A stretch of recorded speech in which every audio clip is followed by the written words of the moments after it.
Selamat pagi menjelang siang MG listeners. Dimanapun Anda berada saat ini, Anda sedang mendengarkan MG Radio Network More Than Just News dalam program Morning Traffic bersama saya Sofel Mahmud dan Iskandar. Di hari ke-16 bulan puasa nih MG listeners. Semoga lancar dan sehat selalu dalam menjalankan ibadah puasa. Dan MG listeners, kini MG Radio dapat Anda dengarkan di 3 wilayah Indonesia dan ada di mana saja, Bung?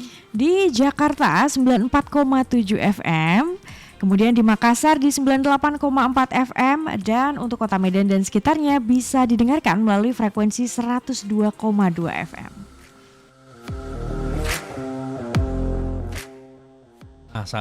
Kalau dengar musik background ini sama seperti Reno Reksa, kita akan membacakan berita olahraga. Nah, ada apa nih yang menarik, Iskandar? Ya. Baik, kita ke berita olahraga yang pertama, MG listeners. Klub Liga Primer Chelsea untuk sementara akan memakai jasa Frank Lampard guna mengisi kursi kepelatihan yang kosong usai dipecatnya Graham Potter. Dipilihnya Lampard sebagai caretaker karena dianggap cukup paham dengan kondisi The Blues. Berikut informasinya. Frank Lampard kembali ke Stamford Bridge setelah ditunjuk sebagai caretaker hingga akhir musim ini.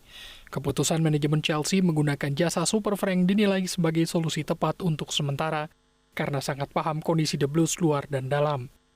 Saat ini Chelsea tengah dalam posisi sulit.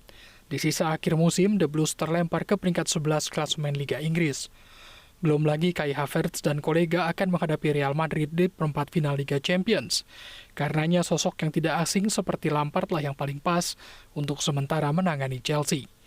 Lampard sendiri merupakan legenda klub yang berstatus sebagai top skor sepanjang masa The Blues dengan torehan 211 gol. Mantan pelatih Derby County itu juga pernah menjadi arsitek The Blues sejak 2019 hingga 2021. Di tengah sanksi larangan belanja pemain dari FIFA, pria 44 tahun itu justru sukses bawa The Blues masuk jajaran 4 besar klasemen Liga Primer. Di tangan Lampard, sejumlah pemain muda seperti Tammy Abraham, Fikayo Tomori, dan Mason Mount bersinar terang. Lampard juga mengantarkan Chelsea menjadi finalis di ajang Piala FA pada 2020 dan 2021. Sementara itu, usai pemecatan Graham Potter, Chelsea sendiri sejatinya sudah melakukan kontak dan bernegosiasi dengan Luis Enrique. Mantan pelatih Barcelona dan tim nasional Spanyol itu bahkan diketahui telah tiba di London. Namun, jika menunjuk pelatih baru, nampaknya tidak akan banyak waktu untuk beradaptasi dengan tim.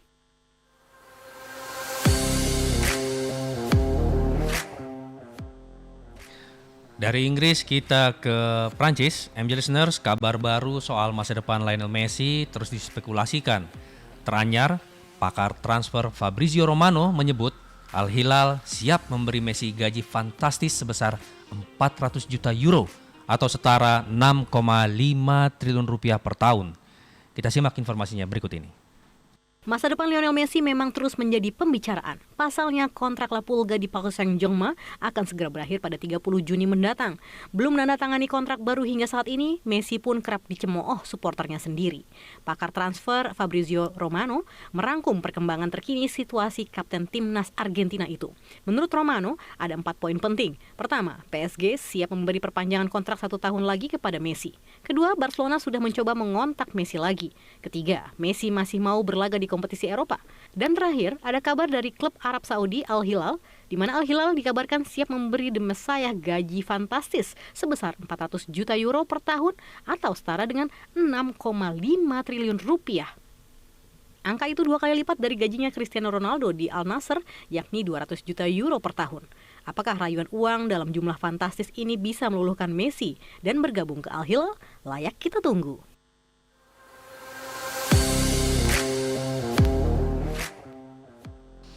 Ya, MG listeners, dari sepak bola kita beralih ke hoki ya. Jadi untuk mematangkan dan juga meningkatkan skill pemain, Timnas Hoki Outdoor Putra dan Putri untuk SEA Games 2023 Kamboja, MG listeners, akan terbang ke Malaysia pada 7 April ini untuk menjalani training camp dan juga uji coba. Berikut informasinya untuk Anda. Sebanyak 36 atlet Timnas Hoki Outdoor Indonesia, terdiri dari 18 putra dan 18 putri, dilepas Ketua Umum Komite Olimpiade Indonesia Raja Sabta Oktohari di lapangan hoki GBK Senayan. Alfandi Ali Surya Prasetyo dan kawan-kawan mengikuti training camp selama 25 hari di Malaysia dan menggelar serangkaian uji coba dengan beberapa tim setempat. Untuk menangani timnas hoki outdoor ini, PPFHI telah merekrut pelatih asal Malaysia, Imnan Gobinatan, karena pelatih Muhammad Darmaraj difokuskan ke tim indoor yang memiliki target 2 medali emas.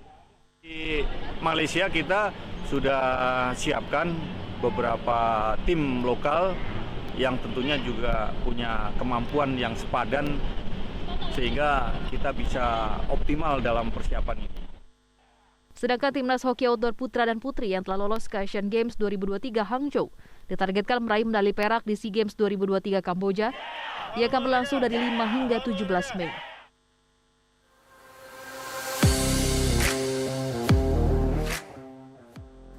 Ya, MG Listeners, manajemen PT Freeport Indonesia ini berkomitmen untuk mengembangkan sumber daya manusia Papua termasuk di sektor olahraga. Hal ini disampaikan oleh Presiden Direktur PT FI Tony Wenas kepada wartawan di Rimba Papua Hotel Timika, Papua. Direktur PT FI Tony Wenas bersama jajaran PT Freeport Indonesia mengunjungi latihan Papua Football Academy yang kini mendidik 30 pesepak bola dari berbagai daerah di Papua. Tony pun menyatakan saat ini Mimika Sport Complex masih dikelola oleh PT FI. Namun ke depannya Tony berharap pemerintah Kabupaten Mimika dapat mengelola secara mandiri seluruh fasilitas olahraga demi kemajuan atlet tanah Papua. Setiap hari para atlet cabang olahraga atletik dan sepak bola berlatih di Mimika Sport Complex. Hal ini sejalan dengan keyakinan Presiden Joko Widodo yang menilai Papua sebagai provinsi olahraga, karena banyaknya talenta lahir dari provinsi paling timur di Indonesia tersebut. Untuk merawat dan memelihara stadion, PT FI mengeluarkan dana sekitar 600 juta rupiah setiap bulan untuk membayar pegawai, listrik, serta merawat rumput. Tidak sedikit peserta Papua Football Academy yang bermimpi menjadi pesepak bola profesional saat mereka dewasa nanti. Mereka ingin mengharumkan nama Papua seperti sosok idola mereka Boaz Soloza yang bisa mengharumkan tidak hanya nama Papua, tapi juga nama Indonesia di dunia internasional. MG Listeners, kami akan kembali sesaat jeda. Tetaplah bersama kami di Morning Traffic, MG Radio Network. More than just news. Morning Traffic. Oh ya, buat kalian yang udah di mobil mau berangkat, jangan lupa safety belt-nya dipakai ya. Terus, cek juga ban, rem, dan pastinya harus selalu jaga jarak aman sama mobil lain.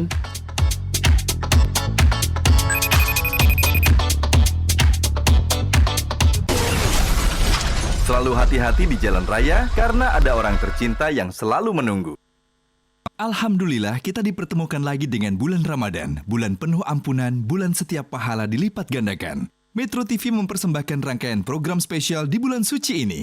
Menemani Anda bersantap sahur ada bincang ringan seputar Islam bersama Habib Hussein Jafar setiap hari jam 3 pagi. Lalu Ustadz Taufikur Rahman dan keluarga mengajak Anda mengenal 99 nama Allah secara lebih mendalam di Asmaul Husna setiap hari jam 3:30 pagi. Nah, sambil menunggu waktu berbuka puasa, simak Ramadan kita setiap hari jam 3 sore. Menjelang berbuka puasa, ikuti tausiah bersama Ustadz Quraisy Shihab, Habib Ali Hasan Al-Bahar, dan Kiai Haji Nasaruddin Umar di Cahaya Hati. Setiap hari 3 menit menjelang azan maghrib. Kemudian setiap hari setelah azan maghrib, Bunda Munifah Syanwani mengajak umat untuk hidup lebih berkah dalam lentera kolbu. Selain itu, di hari Sabtu selama bulan Ramadan, saksikan Khasanah Islam Ramadan di jam 10:30 siang.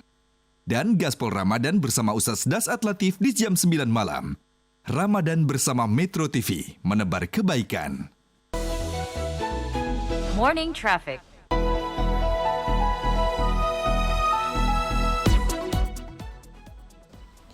Terima kasih Anda masih bersama kami di MG Radio Network More Than Just News, Morning Traffic. Kami lanjutkan update informasi terkini bersama saya Iskandar dan Sofi Al-Mahmud hingga jam 11 waktu Indonesia Barat. Jelang arus mudik lebaran nih 2023, sejumlah perbaikan jalan berlangsung di sejumlah daerah agar perjalanan mudik dan arus balik ini berlangsung dengan aman dan lancar. Dan penataan pintu perlintasan kereta api juga dilakukan guna mencegah kecelakaan yang terjadi di pintu perlintasan kereta. Berikut informasinya. Jelang Lebaran 2023, sejumlah persiapan serta perbaikan jalan telah dipersiapkan oleh sejumlah instansi di daerah. Hal ini dilakukan agar arus mudik dan arus balik dapat berjalan aman dan lancar. Di Kabupaten Tasikmalaya, Jawa Barat, petugas Dinas Bina Marga dan Penataan Ruang Provinsi Jawa Barat terus melakukan perbaikan jalan di Provinsi Penghubung Tasikmalaya Garut. Perbaikan jalan dilakukan di sepanjang 5.500 meter di wilayah Kecamatan Salayu yang menjadi jalur alternatif pemudik yang menghubungkan Tasikmalaya dan Garut. Jalur ini digunakan sebagai alternatif guna mengurai kemacetan di wilayah Nagrek dan Limbangan. Perbaikan jalan di jalur alternatif selatan ditargetkan selesai sebelum H-7 Lebaran. Sedangkan untuk di daerah Kabupaten Gresik, Jawa Timur, terdapat sebanyak 7 perlintasan kereta api tanpa palang pintu mulai dipasangi mesin palang pintu perlintasan. Salah satunya adalah di Desa Sumari, Kecamatan Duduk Sampean yang menjadi titik pemasangan mesin palang pintu perlintasan kereta api. Secara bertahap, pemerintah Kabupaten Gresik, Jawa Timur akan memasang mesin palang pintu di 6 titik lainnya. Selain itu, pemerintah Kabupaten Gresik juga menyiapkan petugas untuk mengatur lalu lintas di perlintasan kereta api. Tim Liputan Koresponden MGN.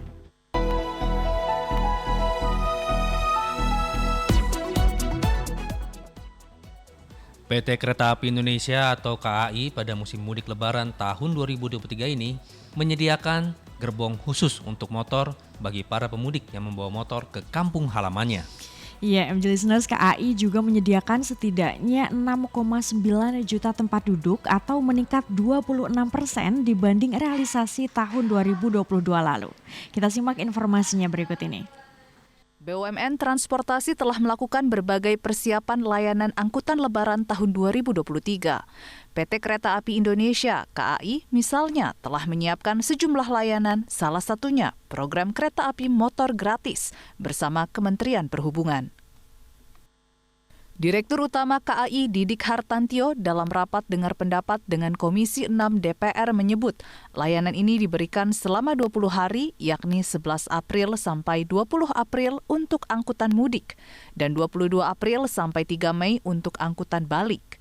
Ada 3 lintasan yang disediakan yaitu Cilegon Kampung Bandan, Semarang Tawang, dan sebaliknya Kampung Bandan Purwosari. Untuk jalur selatan Kiara Condong Purwosari. Kami menyediakan ada 3 lintas. Yang pertama adalah dari Cilegon, Kampung Bandan, Semarang, Tawang, dan sebaliknya.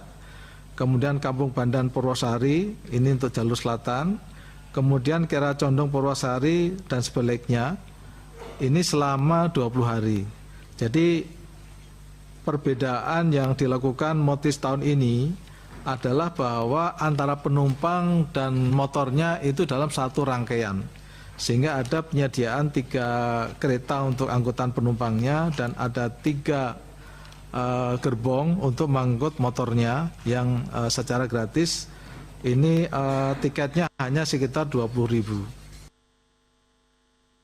KAI juga menyediakan 6,93 juta tempat duduk untuk kereta api jarak jauh atau meningkat 26,8% dibanding realisasi angkutan Lebaran tahun 2022. Namun belum mencapai tingkat penjualan tiket kereta api jarak jauh tahun 2019 sebelum pandemi sebanyak 7,67 juta tiket. Sementara itu untuk angkutan lautan, Pelni menyiapkan 68 kapal yang terdiri dari 26 kapal penumpang dan 42 kapal perintis dengan total tempat duduk 48.539 dalam satu trip perjalanan. Untuk keseluruhan kapal akan beroperasi sebelum tanggal 7 April di mana telah memasuki masa peak season. Dan persiapan lainnya adalah telah kami koordinasikan dengan BPH Migas dan Pertamina atas ketersediaan BBM bersubsidi sebanyak 22.000 kiloliter untuk periode 7 April sampai dengan 8 Mei untuk mensuplai 68 kapal. Dan kemudian telah dilakukan ramcek oleh Kementerian Perhubungan dan PT BKI. PT Pelni juga meningkatkan pembelian tiket secara online kepada masyarakat yang meningkat dari tahun lalu 350% dari 100.000 penumpang jadi 450.000 yang melakukan transaksi online. Pelni memperkirakan akan terjadi kenaikan jumlah penumpang tahun 2023 sebesar 25% menjadi 600.000 penumpang dari tahun sebelumnya 480.000 penumpang. Dan terdapat di Pelabuhan Makassar, Surabaya, Balikpapan, Ambon, dan Bau-Bau. Untuk angkutan penyeberangan pada Lebaran tahun 2023 ini diperkirakan akan meningkat 5,39% dibandingkan realisasi tahun lalu. Sementara untuk angkutan udara, Garuda Indonesia Group menyediakan 97 armada, terdiri dari 53 armada dari Garuda dan 44 dari Citylink, dengan total seat yang disediakan sebanyak 1,22 juta. Tim Liputan, Media Group Network.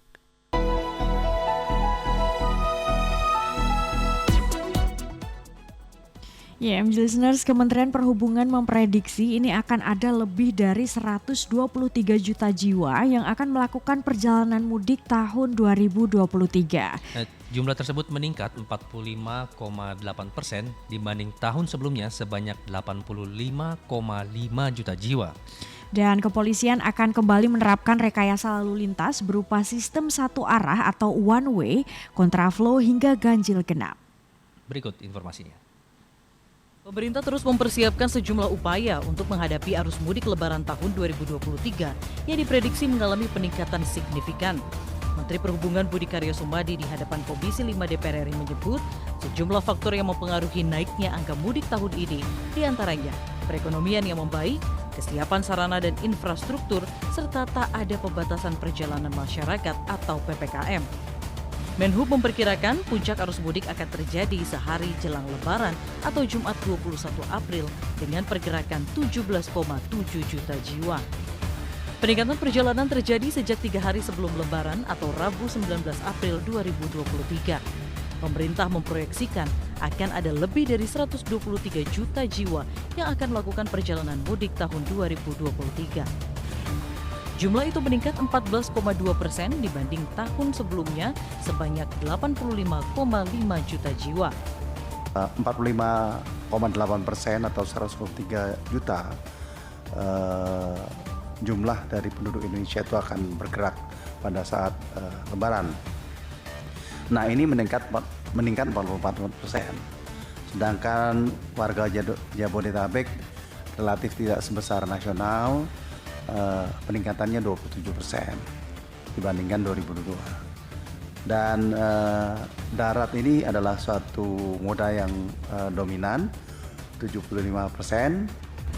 Sejumlah titik diprediksi akan terjadi kepadatan, salah satunya yakni tol menuju ke arah Jawa Tengah, Jawa Barat, dan Jawa Timur yang masih menjadi destinasi utama mudik masyarakat.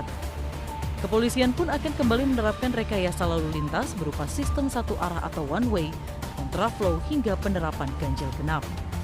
Kita survei bersama dengan stakeholder dari Kementerian PUPR, tadi sudah disampaikan titik-titik mana yang masih perlu perhatian kita, kemudian dari Kementerian Perhubungan dan stakeholder yang lain kita adakan survei. Evaluasi tahun lalu kita melaksanakan beberapa kali kontraflow, ada 18 kali pada saat arus mudik tahun 2022. Kemudian one way ada 8 kali. Ini yang terjadwal maupun yang tidak terjadwal. Sementara itu, dengan ditetapkannya perubahan cuti bersama Hari Raya Idul Fitri yang dimulai tanggal 19 hingga 25 April 2023, diharapkan agar pemudik dapat melaksanakan mudik lebih awal untuk menghindari kemacetan. Tak hanya itu, para pemudik juga dapat memanfaatkan program mudik gratis melalui jalur darat, laut, dan udara serta kereta api yang diselenggarakan pemerintah, BUMN, dan swasta. Semua upaya pemerintah dilakukan tak lain agar perjalanan mudik bisa dilakukan dengan nyaman, aman, dan berkesan. Dari Jakarta, Tim Liputan, MJR.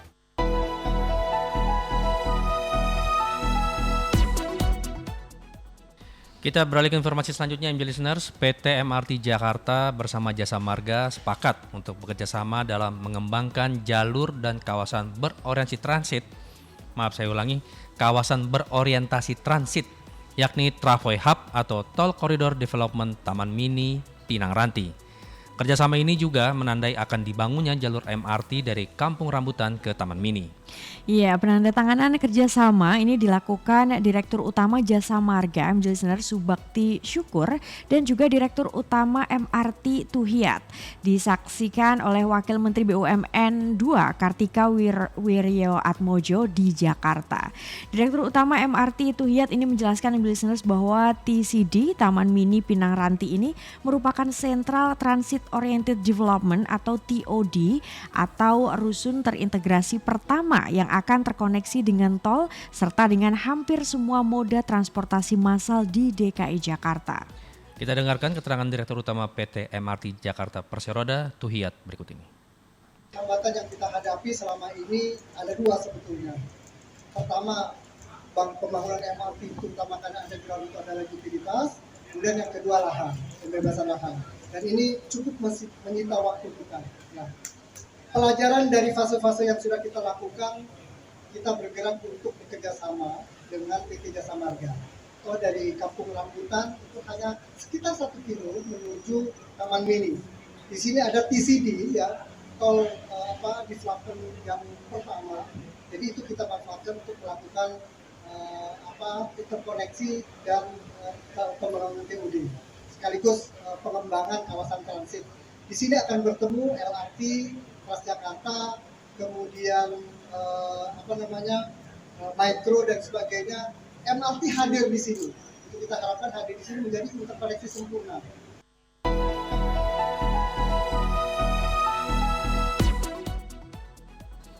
Sementara itu pembangunan jalur MRT listeners hingga ke kawasan Taman Mini ini menurut Tuhiyat sebagai salah satu solusi dari permasalahan terkait pembebasan lahan dan dapat menekan anggaran pengadaan lahan. Sementara Direktur Utama Jasa Marga Subakti Syukur mengatakan lahan yang digunakan untuk TCD Taman Mini ini merupakan lahan konsolidasi Jasa Marga. Kita dengarkan keterangan Direktur Utama Jasa Marga Subakti Syukur berikut ini. FS ya, pasti visible. Ya. Jadi yang kita bangun di sini luasnya sekitar 5.800 meter persegi bangunan. Total tanahnya ada 24.000 meter persegi. Dan sisanya sekitar 45 ribuan itu dibangun. Semuanya udah mulai visibility study. Kalau nggak visible pasti kemarin bawah.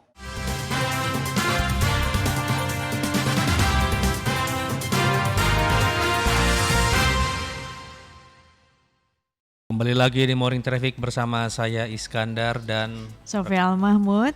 MJ Radio Network More Than Just News dan MJ Listeners. Kali ini malam ini tuh bertepatan dengan malam Nuzulul Quran. Iya, betul. Iskandar dan juga MJ Listeners, yaitu 17 Ramadan.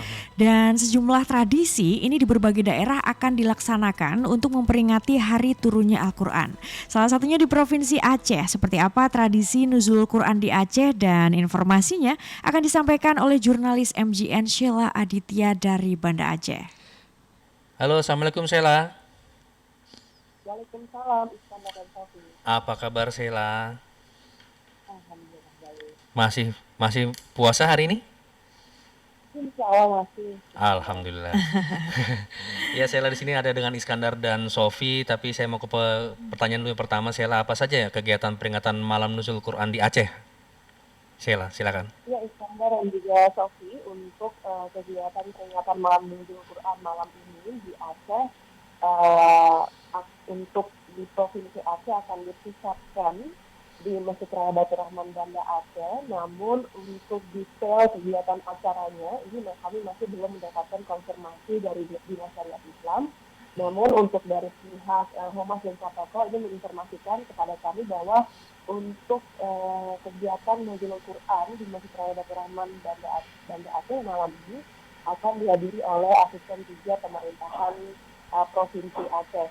Dan untuk kegiatan-kegiatannya ini selama 3 tahun terakhir memang tidak ada kegiatan khusus seperti kenduri karena memang pandemi COVID-19. Namun untuk lebih jelas ini kami masih menunggu konfirmasi kegiatan apa saja yang akan dilaksanakan pada malam nanti. Namun beberapa masjid lain di Kota Banda Aceh juga akan melakukan kegiatan yang sama untuk merayakan Nuzulul Quran. Salah satunya di Masjid Gampong Brawe Banda Aceh. Informasinya di masjid ini nantinya akan ada kegiatan buka puasa bersama dengan warga Gampong tentunya. Kemudian dilanjutkan dengan salat Isya dan ceramah tentang Nuzulul Quran sebelum dilanjutkan dengan tarawih. Kemudian nantinya akan ada kegiatan khataman Al-Quran ataupun menamatkan bacaan Al-Quran. Oke Sheila, bicara mengenai buka puasa nih, adakah sajian khusus Sheila yang disajikan saat malam Nuzulul Quran nanti? Ya, untuk kajian khusus di dalam Nuzul Quran ini memang ada yang khusus, yaitu salah satunya adalah tradisi Kuah Belangong. Nah, biasanya memang masjid-masjid ataupun madrasah yang melaksanakan peringatan Nuzul Quran ini akan masak Kuah Belangong. Biasanya yang masak ini adalah para pengurus masjid, kemudian juga warga bersama-sama menyiapkan Kuah Belangong. Kuah Belangong ini adalah semacam kari sapi ataupun kambing yang dimasak tentunya dengan bumbu-bumbu rempah khas Aceh, dan nantinya akan menjadi menu utama untuk buka puasa bersama oleh warga. Selain itu juga nanti akan ada kue-kue khas Aceh, dan tentunya ada juga bubur kanji ataupun salah satu bubur khas selama bulan Ramadan yang biasanya di masjid ini juga setiap sebulan penuh itu juga akan dibagikan kepada masyarakat. Salah satunya ini tradisi yang terus dijalankan di masjid Sultan Berawi Banda Aceh. Nah, kue-kue tadi kue-kue apa saja tuh kalau boleh tahu, Sheila? Karena memang kuliner di Aceh ini sangat beragam ya. Betul. Iya benar. Ada kue pincang, kue boromrom kalau kita bilang di Aceh, atau mungkin kalau di luar semacam onde-onde dengan isian gula merah. Kemudian juga ada kue ade dan kue lainnya, gorengan seperti itu sama di tempat lain. Jadi memang ini karena nantinya juga akan ada sumbangan dari warga, ini akan menambah kebersamaan warga dalam melaksanakan peringatan Nuzul Quran di Banda Aceh. Nah, untuk terkait yang bubur tadi itu Sheila, yang selama 1 bulan penuh, bagaimana pihak masjid untuk memenuhi kebutuhan selama 1 bulan penuh untuk membuat bubur tersebut, Sheila? Ya, untuk bubur memang tidak semua masjid ini menyediakan 1 bulan penuh. Ada beberapa masjid seperti Masjid Gampong Berawi yang memang rutin setiap tahunnya itu memberikan bubur kanji selama sebulan penuh di bulan suci Ramadan. Dan biasanya untuk bahan-bahannya ini adalah sumbangan dari para jamaah. Karena bubur kanji itu terbuat dari beras, itu nanti ada warga yang menyumbang beras, atau ada juga yang menyumbangkan uang untuk bahan-bahan lainnya. Dan biasanya nantinya setiap sekitar jam 2 hingga jam 4, itu jam 4 sore, itu akan dimasak oleh pengurus masjid. Kemudian setelah dimasak nantinya warga boleh mengambil, apakah mengambil untuk berbuka puasa di masjid ataupun mengambil untuk dibawa pulang ke rumah, itu diberikan secara percuma. Oke, Sheila. Jika dibandingkan dengan tahun lalu, begitu apa kira-kira keistimewaan kegiatan malam Nuzul Quran yang dilakukan oleh masyarakat Aceh pada tahun ini, Sheila? Tentu memang karena sebelumnya, beberapa tahun sebelumnya kita di mana pandemi COVID-19, tentunya pada peringatan Nuzul Quran ini biasanya akan semakin semarak dibanding tahun sebelumnya yang memang ada banyak sekali keterbatasan untuk perayaan Nuzul Quran ini. Dan ini juga pada peringatan Nuzul Quran ini ada masjid yang akan melaksanakan khutbah Al-Quran, yaitu acara pembacaan Al-Quran dengan menggunakan seni baca Al-Quran. Dan tentunya masjid-masjid biasanya akan mendatangkan kori-kori daerah bisa 5 sampai 10 kori untuk melantunkan ayat-ayat di Al-Quran dengan iramanya masing-masing. Kemudian untuk kegiatan-kegiatan lain sejauh ini tidak terlalu jauh berbeda dibanding dengan tahun-tahun sebelumnya. Baik, Sheila, bagaimana antusias masyarakat jelang merayakan peringatan malam Nuzul Quran nanti malam, Sheila? Ya memang kalau untuk antusias masyarakat menunggu malam ini peringatan Nuzul Quran, kita bisa melihat warga ini cukup antusias karena memang ini adalah peringatan turunnya kitab suci umat Islam, dan hampir semua masjid dan juga madrasah Gampong ini akan melaksanakan peringatan Nuzul Quran. Dan untuk ini juga masyarakat juga ada yang diajak masak bersama, seperti tadi untuk menyediakan tradisi kuah belangong bagi warga. Kemudian juga warga juga cukup antusias, sudah buatkan jadwal begitu untuk bersama-sama menyumbang makanan seperti kue ataupun menu-menu takjil lainnya yang akan digunakan untuk menu berbuka puasa ataupun untuk di malam hari, karena memang nanti malam tentunya kegiatan ibadah di masjid-masjid ataupun madrasah akan lebih panjang dibanding hari biasanya, sehingga nantinya juga jamaah bisa mendapatkan cemilan begitu ya di sela-sela waktu beribadah. Dan ini adalah kebersamaan yang memang cukup terlihat di Provinsi Aceh, khususnya di malam peringatan Nuzul Quran.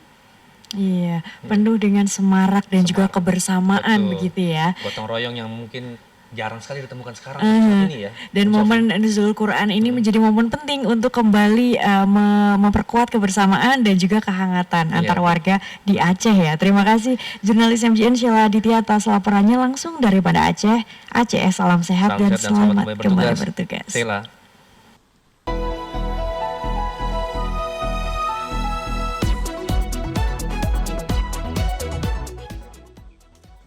Nah, MJ listeners, kalau tadi kita jelang malam nuzul Quran di bumi Aceh. Nah, malam nuzul Quran kali ini diperingati malam nuzul Quran diperingati oleh seluruh umat Islam di Indonesia. Tak terkecuali di Kabupaten Gresik, Jawa Timur. Dan nanti malam akan ada doa bersama dan ceramah agama tentang pentingnya menjadikan Al-Quran sebagai pedoman hidup. Bagaimana tradisi lainnya yang dilakukan di Gresik sudah terhubung saat ini kami dengan koresponden MJN Solihul Huda dari Gresik, Jawa Timur. Iya. Assalamualaikum Mas Huda. Waalaikumsalam Mas Iskandar. Iya. Apa kabar Mas Huda? Sehat? Baik Mas Iskandar, Mbak Sofi. Masih berpuasa hari ini Mas Huda? Masih berpuasa ya Mas ya? Puasa. Alhamdulillah. Iya. Mas Huda, ini bagaimana tradisi malam nuzul Quran di Gresik Mas? Terus seperti apa juga biasanya pelaksanaannya Mas Huda? Ya Mbak Sofi, emang setiap malam 17 nuzul Quran ya, artinya turunnya Al-Quran ini di setiap masjid di Kabupaten Gresik ini melakukan kegiatan tradisi. Artinya ini tradisi sudah lumrah dilakukan karena kebetulan di malam-malam ini adalah malam-malam yang sakral seperti itu ya, karena kita ketahui bahwasanya nuzul Quran merupakan peristiwa diturunkannya wahyu Al-Quran kepada Rasulullah SAW. Di mana setiap umat Islam itu meyakini bahwa Al-Quran bisa dijadikan sebagai pedoman hidup, apalagi turun di waktu-waktu Ramadan ya, bulan Ramadan yang penuh dengan keistimewaan dan keberkahan. Para takmir masjid sudah berulang kali menyampaikan bahwa ada kandungan surat di dalam Al-Quran, yakni surat Al-Baqarah ayat 185, seringkali diucapkan oleh takmir masjid, imam, dan juga sebagian penceramah di masjid seperti itu ya. Syahrul Ramadan alladzi unzila fihil Qur'an hudal linnasi wa bayyinatin minal huda wal furqan. Bahwa memang Al-Quran ini diturunkan di bulan suci Ramadan sebagai petunjuk bagi manusia dan penjelasan-penjelasan mengenai petunjuk itu serta pembeda antara hak dan yang batil. Beberapa hari kemarin, malam kemarin itu memang diumumkan bahwa nuzul Quran akan mulai dilakukan malam nanti, tepat di 17 Ramadan ya, malam 17 Ramadan. Karena nuzul Quran akan dilaksanakan Sabtu ya, Sabtu 17 Ramadan, karena malamnya itu diperingati seluruh masjid di Gresik biasanya seperti itu aja. Ada khotmil Quran karena tadarus setiap malam itu dilakukan di setiap masjid. Karena ini bertepatan dengan malam nuzul Quran, maka pembacaan Al-Quran semakin ditingkatkan, semakin diperbanyak, dan juga biasanya setelah sholat tarawih itu ada semacam pengajian gitu ya, mendatangkan kiai-kiai atau penceramah yang memberikan petunjuk atau ceramah tentang Al-Quran dijadikan sebagai pedoman hidup. Itu rutin dilakukan di setiap masjid. Pak Sofi dan Mas Iskandar. Ya, Mas Huda, malam nuzul Quran merupakan salah satu malam istimewa Mas, diturunkannya Al-Quran. Apa saja biasanya kegiatan masyarakat di sana Mas Huda? Ya, itu tadi karena setiap malam nuzul Quran itu masyarakat banyak berbondong-bondong ke masjid seperti itu ya. Tidak melihat seperti yang di Aceh banyak makanan seperti itu ya. Artinya di Gresik ini lebih kepada bagaimana meneladani bagaimana kita masyarakat itu guyup untuk sama-sama mengingat bahwa Al-Quran ini diturunkan tepat di 17 Ramadan. Artinya malam itu diperingati masyarakat berbondong-bondong ke masjid untuk melakukan doa bersama dan juga membaca sebanyak-banyaknya Al-Quran, kitab suci Al-Quran. Biasanya juga ada penceramah-penceramah seperti itu. Namun setelah malam nuzul Quran ini, Mas Iskandar dan Mbak Sofi, kebanyakan masyarakat itu di malam-malam terakhir Ramadan itu kan merupakan malam-malam yang luar biasa istimewa, karena di situ ada malam Lailatul Qadar. Karena menurut sejumlah ulama itu malam Lailatul Qadar ini malam-malam di waktu-waktu tanggal-tanggal ganjil seperti itu ya. Jadi kemungkinan juga di malam 17 Agustus ini juga merupakan malam ganjil yang itu diburu oleh umat Islam untuk mencari berkah, karena malam Lailatul Qadar ini merupakan malam 1000 bulan seperti itu ya, di mana doa-doa diijabahi, dikabulkan oleh Allah Subhanahu wa taala. Iya, Mas Huda, memperingati malam nuzul Quran ini selain memperingati ya Mas ya, bagaimana Mas kegiatan di pertengahan hari puasa bagi umat muslim di Gresik, Jawa Timur? Ya, itu biasanya di akhir-akhir bulan Ramadan, selain di nuzul Quran ini ya, malam nuzul Quran ini Mbak Sofi, biasanya kalau di masjid-masjid itu melaksanakan sholat malam.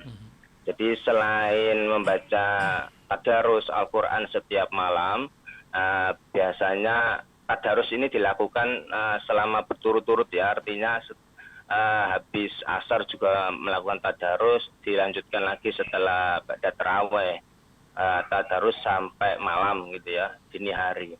Dan ada yang keistimewaan tadi yang seperti saya jelaskan, di malam-malam nuzul Quran itu ada masjid-masjid yang memang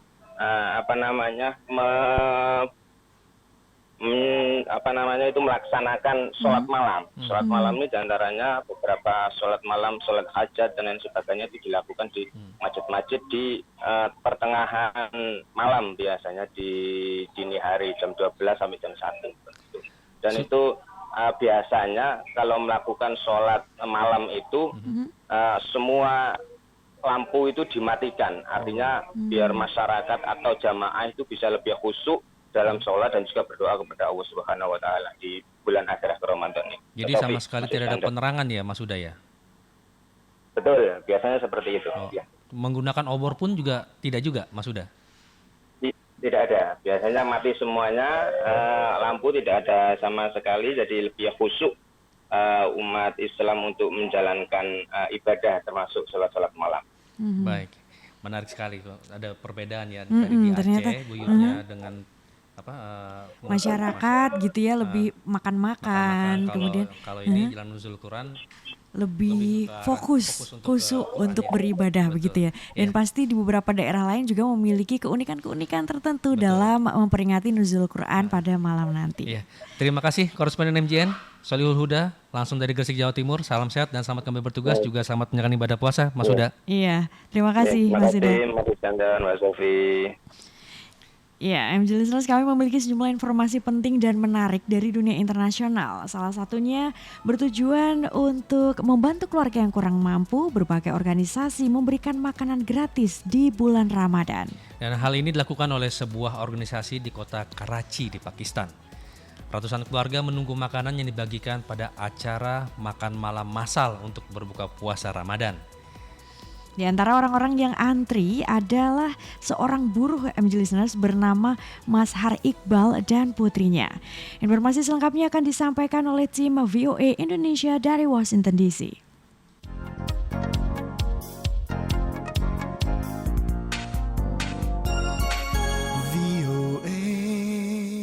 Amerika Serikat prihatin akan aksi kekerasan di Yerusalem, kata juru bicara Departemen Luar Negeri Amerika Serikat Vedant Patel hari Kamis. We are in constant and regular touch with our Israeli partners as well as the Palestinian Authority about these issues. Ia mengatakan pemerintah Amerika berkomunikasi rutin dengan mitranya Israel dan pihak berwenang Palestina. Kepolisian Israel bentrok dengan warga Palestina di Masjid Al-Aqsa di Yerusalem hari Rabu, kata sejumlah saksi mata. Beberapa jam setelah penggerebekan polisi Israel di kompleks itu berujung pada penangkapan dan pengusiran lebih dari 350 orang. Konfrontasi itu terjadi di tengah bulan suci Ramadan menjelang Hari Raya Paskah Yahudi, memicu aksi saling tembak lintas batas di Gaza dan kekhawatiran akan aksi kekerasan lebih lanjut. Pada hari Kamis, lebih dari 30 roket ditembakkan dari Lebanon ke Israel, kata militer Israel, di tengah meningkatnya ketegangan setelah penggerebekan di Masjid Al-Aqsa. Kepala Organisasi Kesehatan Dunia (WHO) Tedros Adhanom Ghebreyesus mengatakan pada hari Kamis bahwa ia memperkirakan lembaganya akan mencabut status darurat COVID-19 pada tahun ini tanpa memberikan kerangka waktu yang lebih spesifik. Badan Kesehatan PBB itu masih menyatakan COVID-19 sebagai darurat kesehatan masyarakat yang menjadi perhatian internasional selama lebih dari 3 tahun sejak penilaian awal diberikan.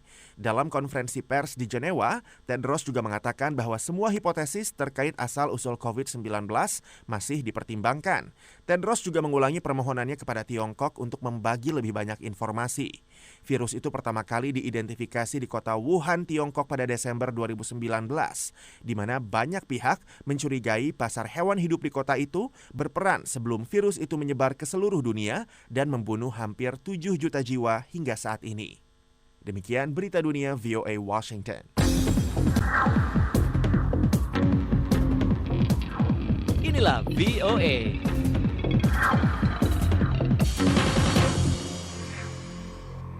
Pendengar, guna membantu keluarga yang kurang mampu, berbagai organisasi memberikan makanan gratis di bulan Ramadan, tak terkecuali di Karachi, Pakistan. Berikut laporannya. Ratusan keluarga menunggu makanan dibagikan pada acara makan malam massal untuk berbuka puasa Ramadan di kota Karachi di Pakistan yang diselenggarakan oleh organisasi kesejahteraan lokal. Di antaranya adalah seorang buruh bernama Mazhar Iqbal dan putrinya. Dia mengatakan makanan menjadi sangat mahal di Pakistan sehingga banyak pekerja yang tidak punya pilihan selain menghadiri acara amal semacam ini untuk bertahan hidup. Kepada Associated Press, Mazhar Iqbal mengatakan,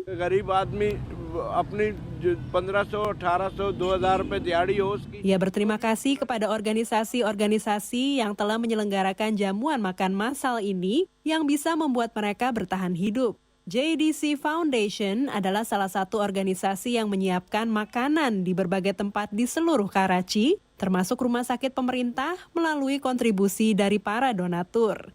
Makanan untuk sahur di bulan Ramadan juga disediakan, seperti dijelaskan oleh Zafar Abbas, pendiri dari JDC Foundation. Karachi की जो बड़ी जामियात हैं, उनके तुलबा वॉलंटियरली आके यहाँ खिदमत अंजाम देते हैं.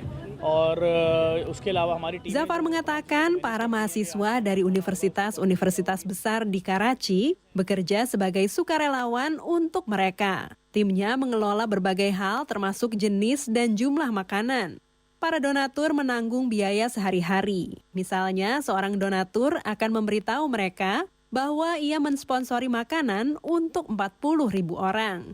Walau begitu, jumlah sumbangan tahun ini berkurang dalam jumlah yang besar dibandingkan sebelumnya. Menurut Zafar, beberapa pengusaha telah melaporkan bahwa mereka juga tidak mampu membayar pekerja mereka. Seorang ibu rumah tangga bernama Shabana Khan juga termasuk di antara mereka yang menyambut dukungan dari acara buka puasa bersama tersebut. Katanya, महंगाई इतनी हो गई है और है ना घरों का पूरा ही नहीं हो रहा, तो इस वजह से ना इसलिए सबको आना पड़ता है, इस वजह से तो मजबूर है, इसी वजह से तो आए. Shabana mengatakan harga barang-barang sangat mahal. Mereka tidak mampu membeli makanan untuk di rumah. Itulah sebabnya mereka semua harus datang ke acara tersebut. Mereka tidak punya pilihan. Shabana menambahkan kualitas makanan yang diberikan sangat baik. Dari Washington DC, VOA.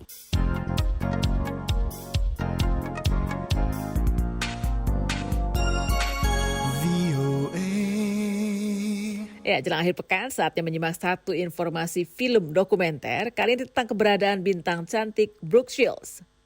Brooke Shields sudah cantik dan terkenal sejak bayi. Namun sebuah serial dokumenter baru mengungkapkan bahwa perlu waktu beberapa dekade bagi Brooke Shields untuk menumbuhkan rasa percaya dirinya, terutama dalam mengembangkan bakatnya. Mengapa demikian? Berikut laporannya bersama tim VOA. If you're a famous girl, you get one shot. You come on the scene and whoever you are and however you are, that's who you are. It's really hard to change the narrative. Walau cantik dan terkenal, Brooke Shields sempat merasa tidak percaya diri pada bakatnya. Pasalnya, media massa tak henti-hentinya mengawasi pilihan dan posisinya dalam budaya pop. Serial dokumenter yang ditayangkan layanan streaming Hulu, Pretty Baby Brooke Shields, memperlihatkan kesuksesan Shields sebagai seorang model, bintang film, penulis, dan kini sebagai seorang pengusaha gaya hidup. Ini terlepas dari masa lalunya yang oleh media massa digambarkan seksi dan pada usia sangat muda merawat ibu kandungnya, Terry Shields, seorang pecandu alkohol. Seperti halnya film dokumenter Britney Spears dan Pamela Anderson, film Shields juga memperlihatkan sejumlah cuplikan media, di mana pria-pria dewasa hanya fokus pada kecantikan wajahnya dan tidak tertarik pada jawaban Shields atas pertanyaan mereka. Serial film itu merupakan kilas balik bagaimana perempuan diperlakukan pada tahun 1980-an dan 1990-an. Shields juga mengungkapkan ia adalah korban pelecehan seksual oleh seorang eksekutif film di Hollywood setelah ia lulus kuliah.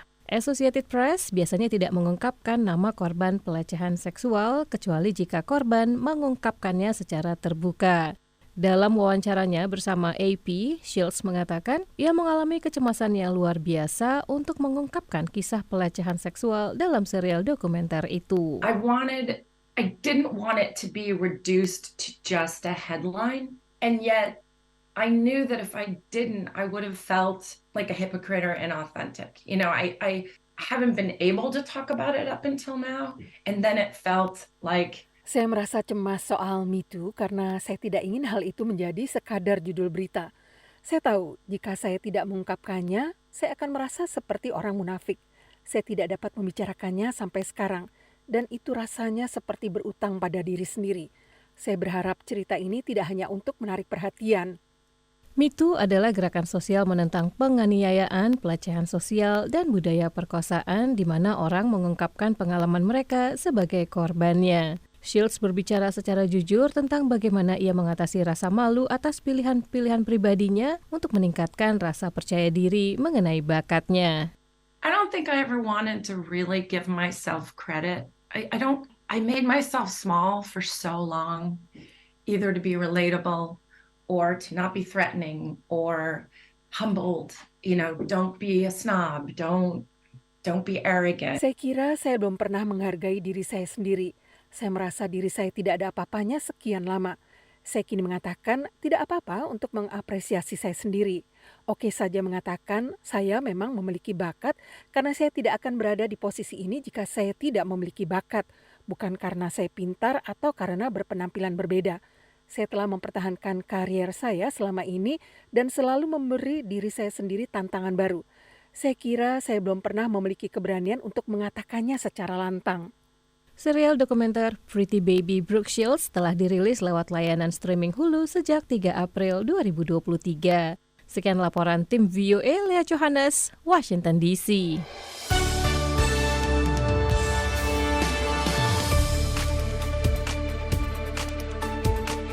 Demikian VCD kita kali ini. Terima kasih atas kebersamaan Anda dan kita ketemu lagi Senin nanti ya. Supaya weekend ini istirahat dulu nih. Puasa kan, capek pasti. Untuk saat ini saya Fama Sreva undur diri dulu. Have a great weekend ya.